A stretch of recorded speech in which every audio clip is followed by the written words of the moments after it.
இலவச மற்றும் கட்டாய கல்வி சட்டத்தை மீறும் தனியார் பள்ளிகள் மீது கடும் நடவடிக்கை எடுக்கப்படும் என மெட்ரிகுலேஷன் பள்ளிகள் இயக்குநரகம் எச்சரிக்கை விடுத்துள்ளது.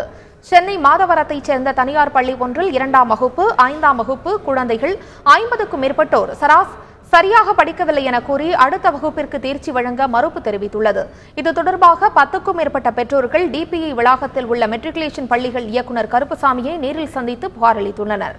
மனுவை பெற்றுக்கொண்ட அவர் இலவச மற்றும் கட்டாய கல்வி சட்டத்தை மீறும் பள்ளிகள் மீது கடும் நடவடிக்கை எடுக்கப்படும் என எச்சரிக்கை விடுத்துள்ளனர்.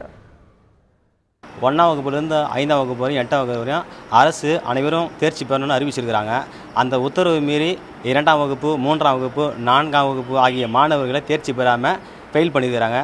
இது சம்மந்தமாக அந்த பள்ளியுடைய தலைமை ஆசிரியரையும் பள்ளியுடைய பிரின்சிபலையும் நேரில் போய் சந்திக்க முயற்சிக்கும் போது அவங்க யாரும் சந்திக்காமல் எல்லாரையும் நீங்கள் டிசி வாங்கிட்டு வெளியில் போகணுன்னு அவதூறாக பேசி எங்களை அவமானப்படுத்தி அனுப்புகிறாங்க. அதை சம்மந்தமாக ஐயாவை நேரில் சந்தித்து புகார் கொடுத்துருக்கோம். அந்த புகாரின் அடிப்படையில் நாங்கள் நடவடிக்கைன்னு சொல்லியிருக்கிறோம்.